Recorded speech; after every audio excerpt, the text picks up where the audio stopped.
to the title game in the Big South Basketball Championship.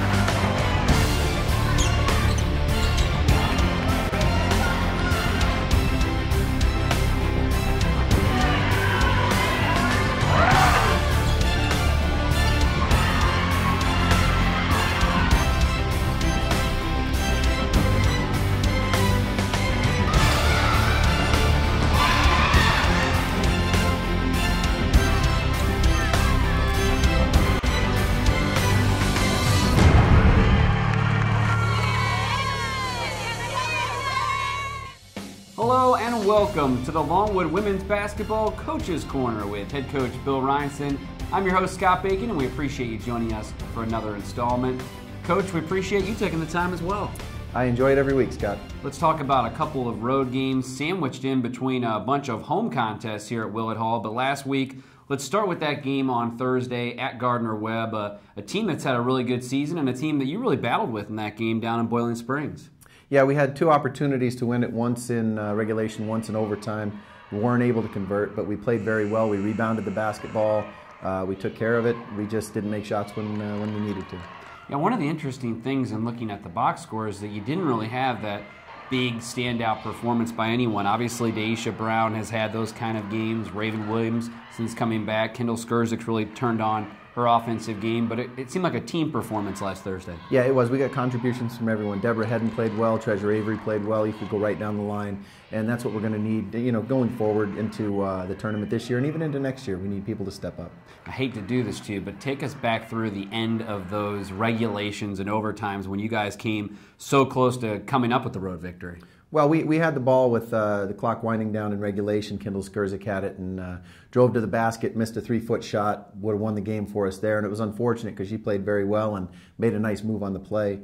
In the second overtime, we were down 2 with 2.2 left.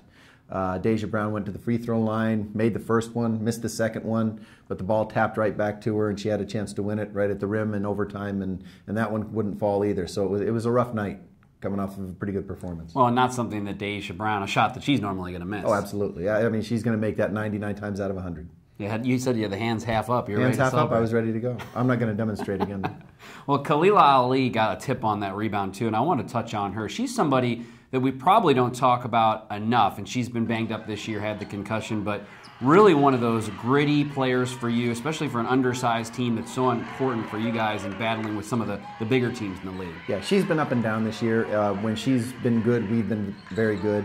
So we're hopeful that she'll continue her strong play. She played well Gardner-Webb, kind of took a step back at Asheville, wasn't quite as engaged in the game, but she is our best rebounder at this point, and we need her to play well if we're going to be successful. The team as a whole seemed to take a step back in that game against UNC-Asheville. You said it seemed like you guys were stuck in the mud the entire game. Yeah, we just couldn't get on track, yet we were in the game. Beginning of the second half, we missed 7 straight free throws and 10 out of 12 free throws. We made 14 out of 30 for the game.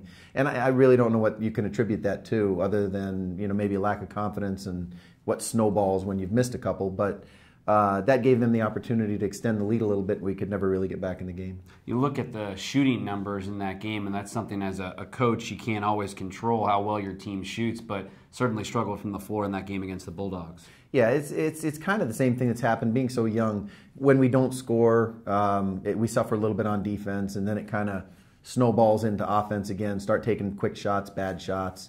And, it was just downhill from that point when we started missing the free throws.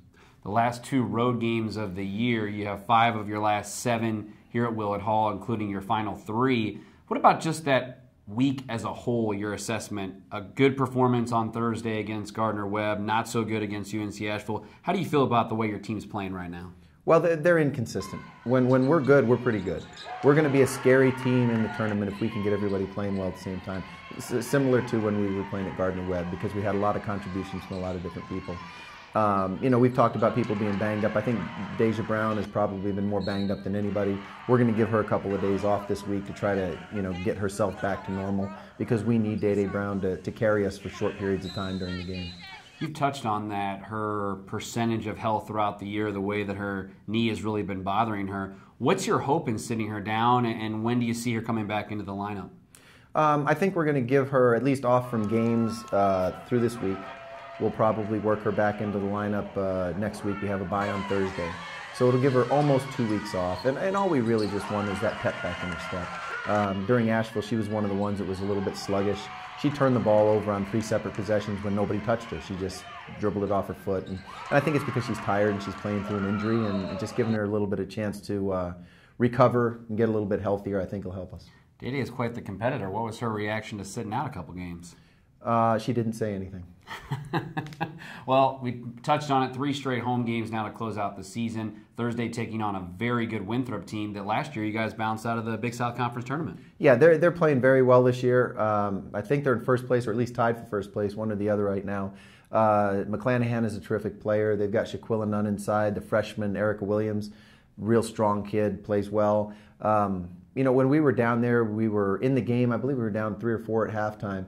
Came out at the beginning of the second half and missed 6 wide open shots. And, we ended up losing by 21. I think it was a little bit closer than that. But we're hopeful for a better result coming home. Another team that you've already taken on the road in Radford on Saturday, and I'm sure a team you're looking for some payback against. Yeah, we shot 22% that game against Radford down at Radford, and you don't win any games shooting 22%. Funny enough, all these games where we've had poor shooting performances, there's only been a handful of games that we actually weren't in. The Radford game we lost by 5, so we were in that game on the road, even shooting as poorly as we did. So hopefully we'll make a couple more shots and have a different result on Saturday. You mentioned the bye next week before the final game against Liberty when you round out the season on March 1st and get ready for the Big South Conference tournament. But what about now eyeing the Big South Conference tournament? You mentioned you're going to be a scary matchup in that first round for a team come tournament play. What are you doing to prepare your team to hit stride? You mentioned Day-Day obviously getting the breather, but to make sure you guys are ready to go come March 4th. Yeah, I mean, right now the way the schedule looks, the way the standings are, we're going to be playing on Tuesday. We'll play the opening round game. And out of those teams that are in that bracket with us, we can play with any of them. So I'm not really concerned about matchups. I'm more concerned about being healthy when we get there. So giving Day-Day a couple days off, we'll probably limit Raven Williams' minutes just a little bit. We can't do too much without her. So maybe instead of 38, we'll play her 34. But just an opportunity to get people rounded back into shape. Emily Nyland practiced yesterday for the first time in 3 weeks, and she felt pretty good. So maybe we can somehow get her up to speed for 8 or 10 minutes a game before we go tournament bound. Of course, the magical run last year to the Big South Conference Tournament Championship game, and you've said it before, you feel like once your team is healthy, playing well, and hopefully shooting well, that you can compete with anybody in the conference. Yeah, and I still believe that. It's been few and far between this year when we've had that. But, I think we're capable shooters. I think we do a good job defensively and on the glass when we work hard at it.